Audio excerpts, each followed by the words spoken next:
오늘 저는 읽으신 본문의 말씀을 가지고 선한 일은 오직 하나님으로부터만 시작됩니다. 선한 일은 오직 하나님으로부터만 시작됩니다. 오늘 본문은 하나님 없이 살아가는 자들의 현실을 적나라하게 지적하고 있습니다. 하나님 없이 살아가는 자들의 현실. 그리고 그들의 현실은 마음에서 선과 악이 싸우는데 늘 악이 이긴다는 현실입니다. 마음에서 선한 마음과 악한 마음이 싸우는데 그 싸움에서 늘 악한 마음이 이긴다라는 현실. 물론 그들은 죄를 지으면 애통하며 뉘우치고 애를 쓰며 훈련하여 온갖 의지를 다 동원하여서 선에 속하려는 노력을 멈추지 않습니다.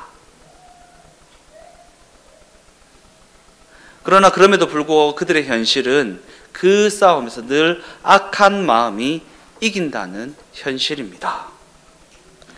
이와 같은 관점에서 오늘 본문은 한탄할 수밖에 없는 인류의 현실을 적나라하게 보여주고 있다라는 것입니다. 한탄할 수밖에 없는 인류의 현실. 마음에 선한 마음이 있기는 하지만 그 선한 마음이 늘 악한 마음에 사로잡혀서 악한 마음이 이기는 현실. 로마서 7장 18절 말씀입니다. 내 속 곧 내 육신에 선한 것이 거하지 아니하는 줄 아노니 원함은 내게 있으나 선을 행하는 것은 없노라. 성경은 우리 인간에게 선을 행할 능력이 없다라는 사실을 분명히 하고 있습니다. 우리 인간에게는 선을 행할 능력이 없다. 그리고 이는 우리가 선을 행하려는 의도 속에서도 악을 행하며 살아간다는 사실에서 확인할 수 있습니다. 선을 행하려는 의도는 갖고 있지만 그럼에도 불구하고 내 걸음을 뒤돌아보면 악한 것들이 너무나도 많이 있다라는 것입니다. 즉 많은 경우 우리는 옳은 일을 하면서도 죄를 짓고 있다라는 것입니다. 옳은 일을 하고 있으면서도 죄를 짓고 있다. 그리고 성경은 이를 우리 안에 선을 행할 능력, 선을 생산할 능력이 없기 때문이라고 말합니다. 선이라는 것을 만들어낼 능력이 우리 인간에게는 없다.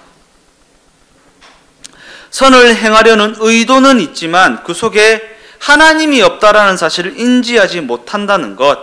옳은 말을 하고는 있지만 거기에 하나님이 없는 경우가 너무나도 많이 있다라는 것입니다. 예. 죄가 뭐라고 했습니까? 하나님 없음이요. 하나님 없음. 선한 의도를 가지고 행하기는 하였지만 그 속에 하나님이 없다. 옳은 말을 하고는 있지만 그 말 속에 하나님이 없다라는 것. 지금 성경은 이 부분을 지적하고 있는 것입니다. 우리가 선한 의도를 가지고 행할 때가 많이 있죠. 그러나 그 선한 의도 속에 하나님의 뜻과 의도하심이 반영되지 못할 때가 너무나도 많이 있다라는 것입니다. 그리고 이 부분은 우리가 자주 놓치고 있는 부분이기도 하지 않습니까? 예, 정답을 이야기하고 있습니다. 그러나 그 속에 하나님의 뜻과 의도는 없습니다. 옳은 말을 하고 있습니다. 착한 일을 하고 있습니다. 그러나 그 속에 하나님의 뜻과 의도가 반영되어지지 못할 때가 얼마나 많이 있냐라는 것입니다. 이와 같은 관점에서 우리가 기독교 신앙이 무엇을 이야기하고 있는지를 알지 못하면 선한 의도와 옳은 말이라고 하는 그 정답에만 집착하게 되고 그 논리에 속게 됩니다. 옳은 말이라고 하는 선한 의도라고 하는 그 말에 집착하고 그 선한 의도와 선한 말이라는 것에 속고 만다라는 것입니다. 선한 말, 선한 의도 좋죠. 좋은 것이지요. 근데 선한 의도와 선한 말이 꼭 정답만은 아닙니다. 그 속에 하나님의 뜻과 의도가 반영되어지지 않으면 성경은 악하다라고 이야기합니다. 악하다. 선한 의도로 그렇게 했는데요. 성경은 악하다. 그 속에 하나님의 뜻과 의도하심이 반영되지 않으면, 망해가는 자식을 온 땡빛을 다 끌어서 살려주는 거 선한 의도죠. 좋은 의도죠. 근데 그 속에 하나님의 뜻과 의도가 반영되지 않으면 성경은 악하다. 그렇게 이야기하고 있다라는 것입니다. 우리가 선한 의도와 옳은 말이라는 그 정답에, 그 논리에 속아서는 안 된다라는 것입니다. 우리가 왜 그 논리에 계속해서 속게 되는 것입니까? 이는 우리 모두가 모든 일에 있어서 실패보다는 성공을 원하고 있기 때문 아니겠습니까? 성공을 원하고 있다. 하나님의 뜻과 의도하심이 반영되어서 하나님의 뜻이 이루어지는 것을 원하고 있는 것이 아니라 그저 그냥 성공을 원하고 있기 때문 아니겠습니까? 그저 잘 먹고 잘 사는 것을 원하고 있기 때문 아니겠습니까? 그러한 관점에서 우리가 이 세상을 살아가다 보면서 경험하게 되는 부분은, 이 세상을 살아가면서 경험하게 되는 부분, 이 세상은 은혜를 베푼다는 것이 무엇인지 전혀 이해하지 못한다라는 것입니다. 하나님께서 은혜를 베푸신다라는 것이 무엇인지 이해하지 못한다. 우리는 압니다. 망하게 하셨는데, 분명히 망하게 하셨는데 하나님이 은혜를 베푸셨다라는 걸 압니다. 분명히 망하게 하셨는데 그 속에 하나님의 은혜가 있다라는 것을 우리는 압니다. 이 세상은 하나님이 은혜를 베푼다라는 것이 무엇인지 알지 못합니다. 왜냐하면 이 세상은 모든 것을 보상의 관점이라는 인과율을 가지고 판단하기 때문입니다. 인과율을 가지고. 하나님이 우리를 망하게 하셨습니다. 그러나 그 망하게 하신 것이 하나님께서 은혜를 베푸신 것입니다. 근데 이 세상은 네가 그렇게 교회 열심히 다니는데 네 망했네, 이런 식으로 얘기합니다. 그죠?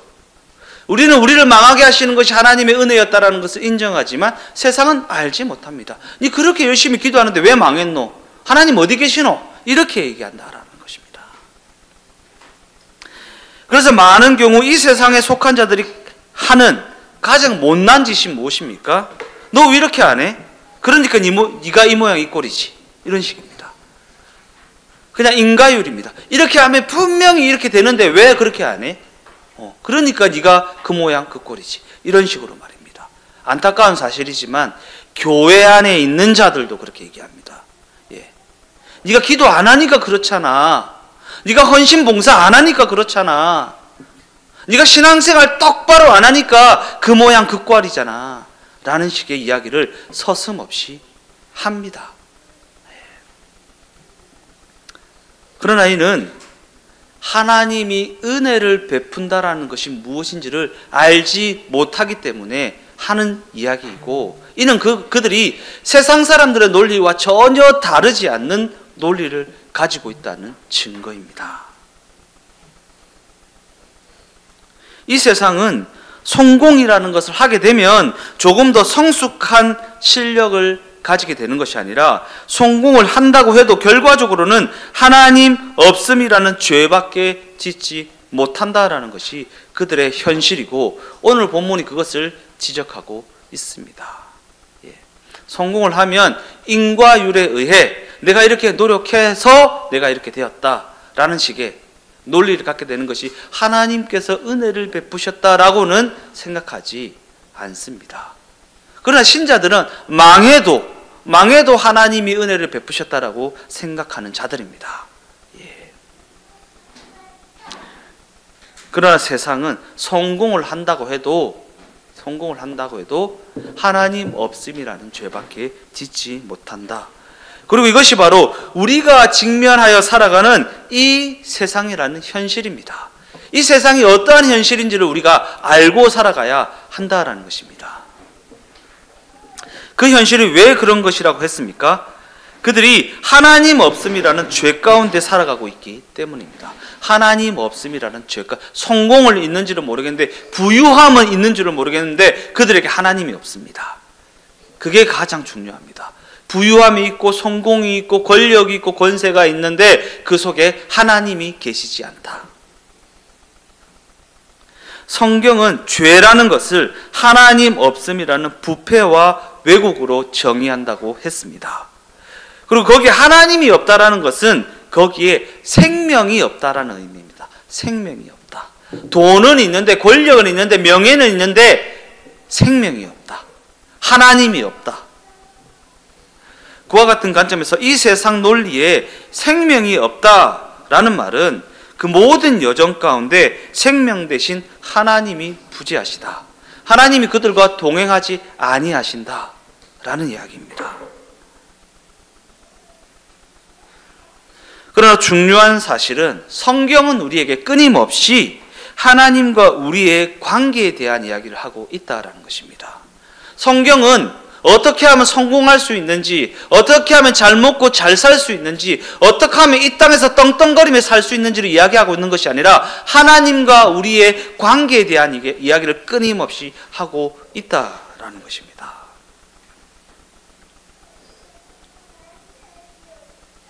우리는 하나님을 외면하는 길을 선택함으로 말미암아 하나님 없는 자리, 곧 멸망과 부패의 자리를 자초하게 되었습니다. 하나님 없이 걸어가는 길을 선택함으로 말미암아 하나님 없음이라는 자리, 곧 멸망과 부패의 자리를 스스로 자초하게 되었다. 왜? 하나님 없음이라는 자리를 스스로 선택하였기 때문에. 성경은 하나님의 부재라는 죄악된 자리에 직면하게 된 우리를 하나님이 친히 찾아오심으로 말미암아 그 부재에서 건져주셨다, 제거해 주셨다라고 말합니다. 그 부재를 제거하심으로 말미암아 그 죄악된 자리에서 건져주셨다. 예. 우리는 죄에서 건져주셨다라고 하면 그 죄에서 우리를 꺼내주셨다라고 생각하지만 아니요. 죄는 하나님 없음이라는 하나님의 부재이기 때문에 그 죄악된 자리에 있는 우리를 하나님이 찾아오심으로 말미암아 그 부재를 제거하시고 우리를 구원하신 것입니다. 완전히 다른 거예요. 우리를 죄악된 자리에서 꺼내주셨다. 거기서 꺼내셨다가 아닙니다. 하나님이 찾아오셨습니다. 예수님이 이 땅을 찾아오셨습니다. 하나님 없음이라는 부재의 자리에 놓여있는 우리를 하나님이 찾아오셔서 우리와 동행하심으로 말미암아 그 부재를 제거하시고 그 부재가 제거됨으로 말미암아 우리가 구원받게 되었다라는 게 성경의 이야기입니다. 그리고 이것이 바로 성경이 말하는 임마누엘입니다. 임마누엘. 하나님이 우리와 함께 하신다라는 것. 예. 그러니까 예수님의 이름이 임마누엘, 예수님의 이름이 구원자가 되는 것입니다. 우리가 초래한 하나님 없음이라는 멸망의 자리에 친히 쫓아 들어오셔서 궁극적으로는 하나님 없음이라는 것이 빚어낸 그 사망의 운명을 없애버리셨다라는 것. 그것이 바로 성경이 이야기하는 구원입니다. 구원. 예. 그러니까 구원은 내 어떠함으로 받는 게 아닌 것입니다. 여기서 누구 하나 예수님 이 땅에 내려오십시오라고 기도 한번 해본 적이 있습니까? 예수님이 스스로 찾은 자가 누가 있습니까? 예수님이 찾아오신 것이죠. 예수님 이 땅에 내려오셔서 구원해 주세요라고 부르짖은 인간이 어디에 있습니까? 없습니다. 예수님 스스로가 하나님 아버지의 뜻에 따라 하늘 보좌를 버리고 우리를 찾아오심으로 말미암아 우리와 동행하심으로 말미암아 우리가 구원에 이르게 된 것입니다. 물론 너는 가만히 있어도 된다라는 이야기를 하고 있는 것은 아닙니다. 그저 그냥 가만히 있으라라는 이야기를 하고 있는 것이 아닙니다. 왜냐하면 성경이 말하는 구원은 하나님이 역사적 맥락 속에서 2000년 전에 이미 우리를 찾아오심으로 말미암아 이루어 놓으신 사건이지만 그럼에도 불구하고 성경은 이 구원이 각자의 삶에 적용되고 각자의 삶에서 확인되어지고 각자의 삶에서 구체화된다라는 이야기를 하고 있기 때문입니다. 그러니까 그 삶의 여정이 고달픈 것입니다. 각자의 삶에서 적용되고 확인되고 구체화되어야 하기 때문에. 더욱 중요한 사실은 성경은 성도들의 삶을 그저 구원을 얻는 것으로만 머무르는 인생이 아니라 그 구원을 누리는 삶으로, 그로 말미암아 명예로운 길을 걸어내는 것으로 그를 통해 영광의 찬송이 되는 자리에 이르게 되는 것으로 정의하고 있기 때문입니다. 모멘트가 아닌 순간적인 것이 아닙니다. 그 삶의 여정입니다. 그래서 구원의 여정이라고 그러지 않습니까? 구원의 사건은 2000년 전에 이미 이루어졌지만 우리의 삶에 적용되어지고 확인되어지고 구체화되어지는 그 구원의 여정을 통해 하나님께서 우리를 하나님의 자녀다운 모습으로 빚어 가신다라는 것이 성경의 내용 아니겠습니까? 빌립보서 2장 5절에서 8절까지의 말씀입니다. 너희 안에 이 마음을 품으라. 곧 그리스도 예수의 마음이니 그는 근본 하나님의 본체시나 하나님과 동등됨을 취할 것으로 여기지 아니하시고 오히려 자기를 비워 종의 형체를 가지사 사람들과 같이 되셨고 사람의 모양으로 나타나사 자기를 낮추시고 죽기까지 복종하셨으니 곧 십자가에 죽으심이라. 이 말씀은 예수의 십자가 죽음, 곧 예수의 십자가 순종을 본받으라는 권면의 말씀입니다. 그럼에도 우리는 이 말씀을 예수의 순종은 어디까지인가라는 관점으로 읽어서는 안 됩니다. 왜냐하면 이 말씀은 예수의 희생이나 순종이나 각오를 강조하고 있는 말씀이 아니기 때문입니다. 이 말씀은 예수님이 이 땅에서의 삶을 하나님의 뜻으로 채우셨다라는 사실을 강조하고 있는 말씀입니다. 예수님이 어떠한 순종을 하셨으며 어떠한 희생을 하셨으며 어떠한 각오 가운데 살아가셨는가라는 이야기를 하고 있는 것이 아니라 예수님께서 이 땅에서의 삶을 하나님의 뜻으로 채우셨다. 그러니까 너희도 이 땅에서의 삶을 그저 잘 먹고 잘 사는데 집착할 것이 아니라 하나님으로, 하나님의 뜻으로 채우는 것에 집중하라라는 말씀입니다. 그러면서 이 말씀은 예수님의 하나님 아버지에 대한 항복을 이야기하고 있다라는 것이, 하나님 아버지의 그 뜻과 의도하심에 대한 항복. 그러니까 하나님께서는 우리에게도 항복을 요구하신다. 이 땅에서 하나님을 벗어나 그저 잘 먹고 잘 사는데 혈안이 되어서 살아갈 것이 아니라 어떻게 하면 내 삶 가운데 하나님의 뜻과 의도하심이 반영되어지는가? 하나님의 그 뜻과 의도하심이 내 삶 가운데 채워질 수 있는가? 그것을 우리가 고민하면서 살아가야 한다라는 것이. 그저 그냥 잘 먹고 잘 사고 그냥 장사가 잘 되고 사업이 잘 되고 직장에서 높임받고 좋은 대학 가고 성공하고 돈 많이 벌고 이런 것에 관심 가질 것이 아니라 조금 손해본다 할지라도 망하는 길을 가게 된다고 할지라도 하나님의 뜻이 내 삶 가운데 반영되어질 수 있다면 내가 그 길을 가겠노라 라는 결단 가운데 살아가는 우리의 삶이 되어져야 한다라는 것입니다. 과연 내 선택에는 무엇이 반영되어지고 있습니까? 이해관계입니까? 어떻게 하면 좀 더 이득을 보는가? 어떻게 하면 좀 더 상황이 개선되어지는가? 그것이 우리 판단 기준이 되어 있습니까? 아니요. 그것을 해서 성공을 거둘 수는 있을지는 모릅니다. 돈을 많이 벌게 될 수 있을지는 모릅니다. 그러나 그곳에는 하나님의 뜻과 의도하심이 없고 성경은 그 길을, 그 걸음을 죄악되다, 악하다 그렇게 이야기하고 있다는 사실을 잊지 마십시오. 하나님께서는 예수의 십자가를 통해 당신의 하나님 되심을 드러내셨습니다. 예수의 십자가를 통해 당신의 하나님 되심을 드러내셨다. 그러면 우리를 통해서는 어떻게 하나님의 하나님 되심이 드러날 수 있습니까? 하나님께서 제시하시는 그 십자가의 길을 걸어갈 때 성도답게 성도답게 이해관계에 사로잡혀 살아가는 것이 아니라 하나님이 원하시는 뜻이라면 손해를 본다고 할지라도 그 길을 걸어갈 수 있는 그 걸음을 통해 하나님의 하나님 되심이 드러나게 된다라는 것입니다. 왜냐하면 그 어떤 가치라 할지라도 예수의 십자가가 목적한 것은 견줄 수가 없기 때문이고 하나님의 뜻과 의도하심과는 견줄 수가 없기 때문입니다. 하나님 이렇게만 해주시면 제가 이렇게 해드리겠습니다 라는 그게 가치 있는 것이 아닙니다. 하나님의 그 뜻에 순복하여 살아가는 그 걸음 자체가 가치 있다고 하나님이 말씀하고 계시다라는 것입니다. 왜냐하면 하나님의 뜻과 계획하심 안에 모든 가치와 모든 자랑이 다 들어있기 때문이고 하나님은 그와 같은 예수의 십자가가 목적한 것을 최고의 가치와 자랑으로 여기시기 때문입니다. 이와 같은 관점을 가지고 예수의 십자가 여정을 조금 더 자세히 살펴보도록 하겠습니다.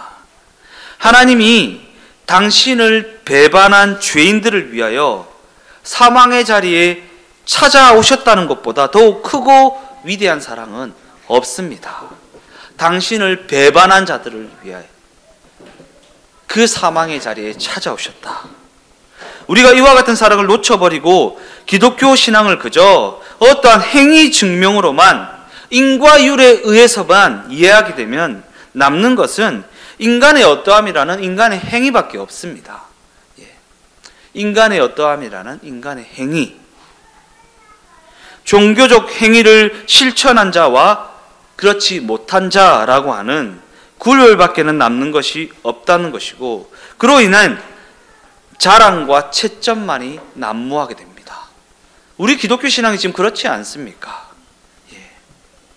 기독교 신앙을 그저 어떤 행위 증명으로만 이해하다 보니까 남는 것이 인간의 어떠함이라는 행위밖에 없지 않습니까? 내가 이렇게 기도해서 이렇게 됐잖아.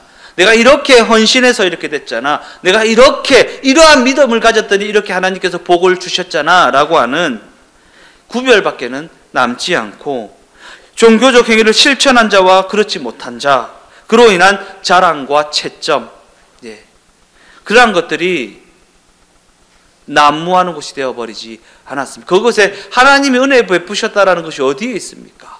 하나님이 은혜 베푸셨다라는 것이 어디에 있습니까? 그러기에 우리가 기독교 신앙에 대한 올바른 이해를 가지지 못하면 은혜라는 것이 사라져버리고 만다라는 것입니다. 그리고 은혜가 사라져버리면 우리 마음과 육신에 선한 것이 없다라는 사실을 거듭 확인하게 되는 일밖에는 남지 않습니다. 헛되고 헛되니 모든 것이 헛되다.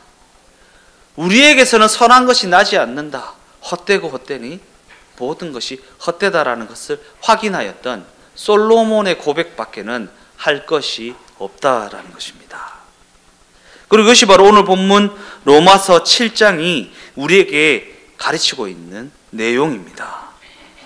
성경은 하나님이 당신의 하나님 되심을 드러내신 지점이 예수의 십자가 사건이라고 말하고 있습니다. 그러면서 예수의 십자가야말로 하나님이 우리를 위하여 어떠한 자리에까지 내려올 수 있는지를 보여주는 구체적인 증거라고 말하고 있습니다. 그와 같은 관점을 가지고 빌립보서 2장 1절에서 4절까지의 말씀을 읽어보겠습니다. 그러므로 그리스도 안에 무슨 권면이나 사랑의 무슨 위로나 성령의 무슨 교제나 긍휼이나 자비가 있거든 마음을 같이하여 같은 사랑을 가지고 뜻을 합하여 한 마음을 품어 아무 일에든지 다툼이나 허영으로 하지 말고 오직 겸손한 마음으로 각각 자기보다 남을 낮게 여기고 각각 자기 일을 돌볼 뿐더러 또한 각각 다른 사람들 일을 돌보아 나의 기쁨을 충만하게 하라.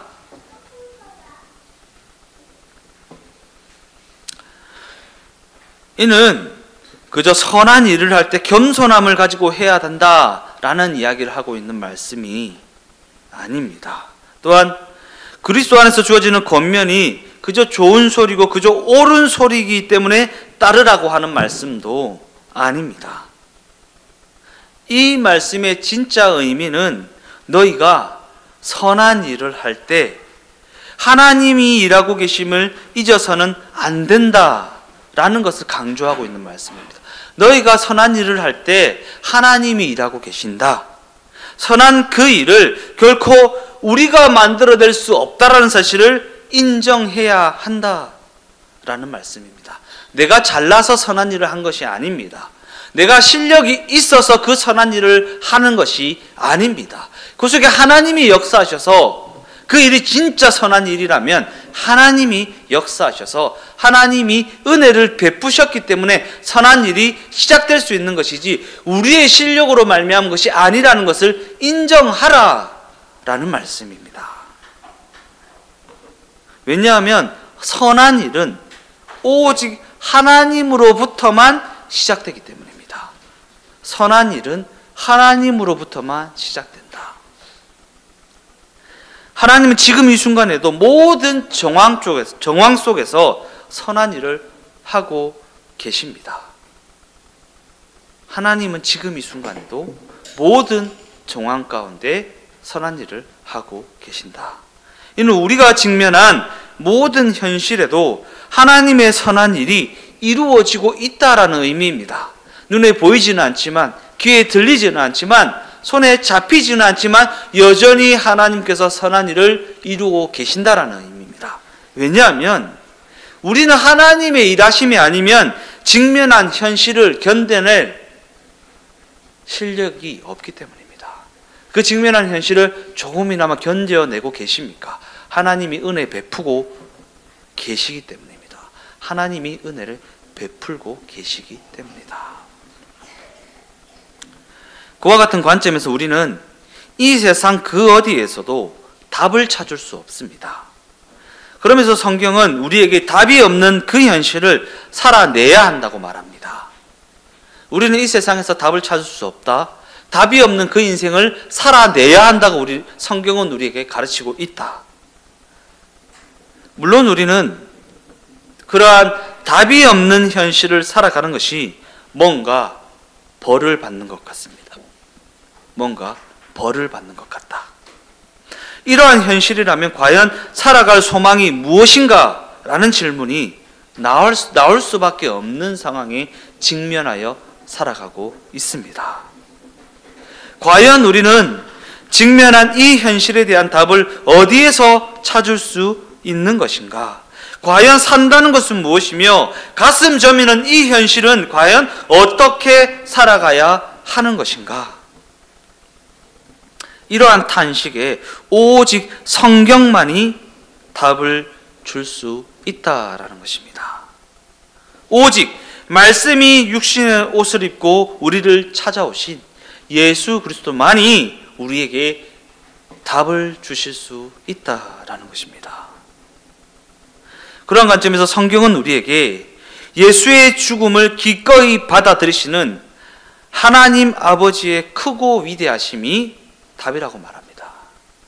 예수의 죽음을 기꺼이 받아들이시는 하나님 아버지의 크고 위대하신 그 사랑이 답이라고 말합니다. 선한 일을 이루기 위해 당신의 독생자까지도 죽음 가운데 내어주신 하나님.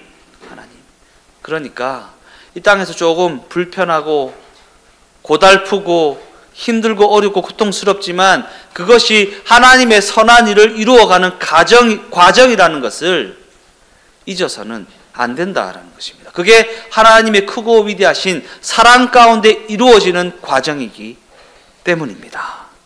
하나님 아버지께서 예수를 보내신 것, 예수께서 하나님 아버지의 그 보내심에 순복하신 것, 그 모든 정황 가운데 드러난 하나님의 크고 위대하심, 그것이 우리에게 주시는 하나님의 답변이라는 것입니다.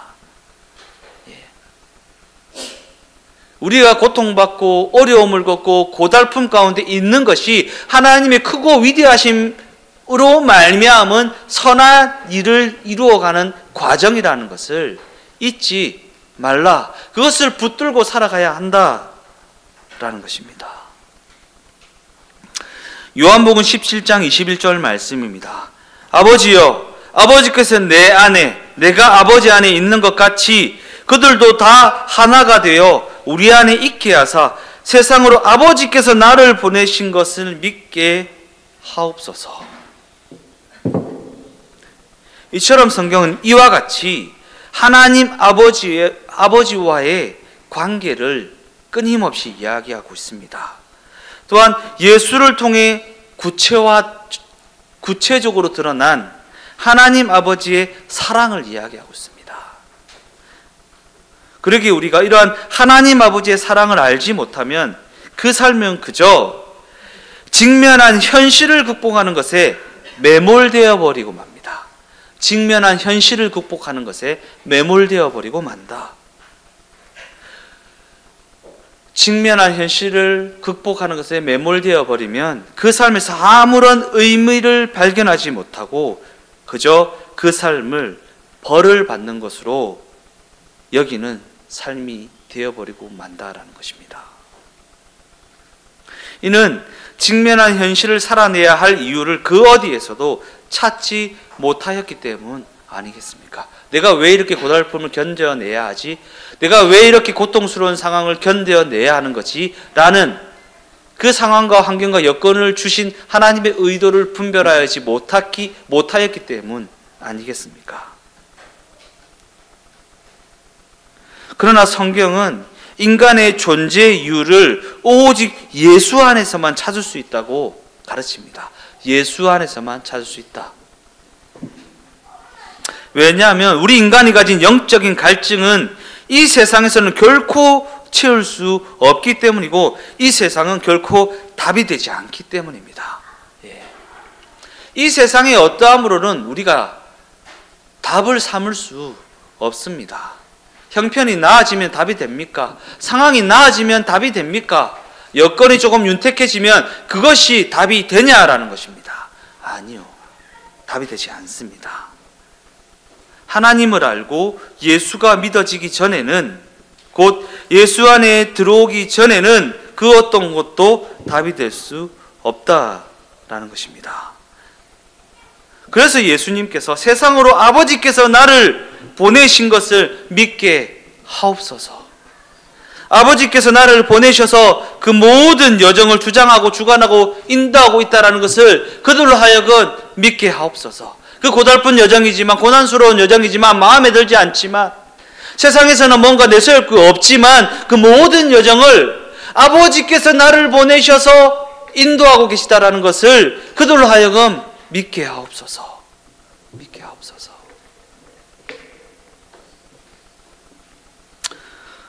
성경은 우리가 하나님 아버지의 이 사랑을 깨닫게 되면, 알게 되면 우리가 얼마나 큰 영광과 자랑으로 부름을 받은 존재인지를 깨닫게 된다고 그렇게 가르치고 있다라는 것입니다. 결론적으로 말씀을 마무리하겠습니다. 죄는 하나님 없음이라는 하나님의 부재라고 했습니다. 그리고 하나님이 없으면 그 인생은 멸망의 길을 갈 수밖에 없다고 했습니다. 성경은 우리가 그렇게 멸망의 길을 갈 수밖에 없는 비참한 운명이었는데 하나님이 우리를 예수 안에서 자녀 삼아 주심으로 말미암아 하나님이 우리의 아버지가 되어 주셨다라고 말합니다. 이는 이제 이 세상은 우리를 아버지 하나님의 손에서 끊을 수 없다라는 선언입니다. 아버지 하나님의 손에서 끊을 수 없다. 또한 그의 사랑과 그 성실하심으로 우리를 당신의 자녀답게 만들어가고 계시다라는 의미이고, 더 나아가 우리가 어떠한 경우에 처해 있다 할지라도 반드시 그의 영광에 이르게 된다라는 약속입니다. 반드시 그의 영광에 이르게 된다. 그리고 성경은 우리 신자들이 이 약속을 알아야 그 현실을 살아갈 수 있다라고 말합니다. 이 약속을 알지 못하면 그 현실을 감당해내지 못한다라는 것입니다. 왜냐하면 성경은 신자들의 삶이 그저 이기는 것이 전부가 아니고 그저 가지는 것이 전부가 아니라는 사실을 분명히 가르치고 있기 때문입니다. 신자들의 삶이 이기는 게 전부가 아닙니다. 가지는 것이 전부가 아닙니다. 우리가 이기고 우리가 가진 것 속에서 우리가 처한 그 억울함 속에서 과연 하나님의 영광과 은혜가 묻어나고 있는지 그것을 보고 있다는 것입니다. 많은 것을 가져도 하나님의 영광과 은혜가 없을 수 있고 져주고 빼앗겨주고 억울함을 당한다 할지라도 그 속에 하나님의 영광과 하나님의 은혜가 있다면 그것을 가치 있다 여기는 것이 바로 성경의 관점이라는 것입니다. 왜냐하면 신자들의 삶은 이기고 지는 싸움이 아니고 그저 이기고 지는 싸움이 아니라 단순히 형통이나 고단함의 문제가 아니기 때문입니다. 그저 잘 먹고 잘 사느냐, 이겼느냐, 졌느냐, 서울대학 가느냐, 부산대학 가느냐 그런 문제가 아니라 그 속에 이김 속에서나 저줌 속에서나 고난 속에서나 하나님의 영광과 은혜가 묻어나고 있는가? 분명히 졌는데 분명히 망했는데 하나님이 은혜 베푸셨다 라는 고백을 할 수 있는 인생인가? 그것을 묻고 있다라는 것입니다. 이처럼 우리가 신자들의 삶이 어떠한 삶인지에 대한 올바른 이해를 가지지 못하면 이 땅에서 하나님의 인도하심을 우리가 따라갈 수가 없다라는 것입니다. 신자들의 삶이 어떠한 삶인지에 대한 올바른 이해를 가져야지만 그 사망의 음침한 골짜기를 감사와 찬송과 영광으로 걸어낼 수가 있다라는 것입니다. 신자들의 삶에 있어서 하나님의 영광에 이를 수 없는 경우는 없다라는 사실을 분명히 알아야 그 사망의 음침한 골짜기라는 경우에서도 하나님의 영광의 자리로 이어질 수가 있는 것입니다. 이 사실을 알게 된 우리 주동행교회가 우리가 만나게 되는 모든 이웃과 모든 정황 속에서 잘 이기고 잘 져주며 잘 살아내어서 하나님의 영광과 은혜가 되는 인생이 다 되어지시기를 예수님의 이름으로 축원드립니다.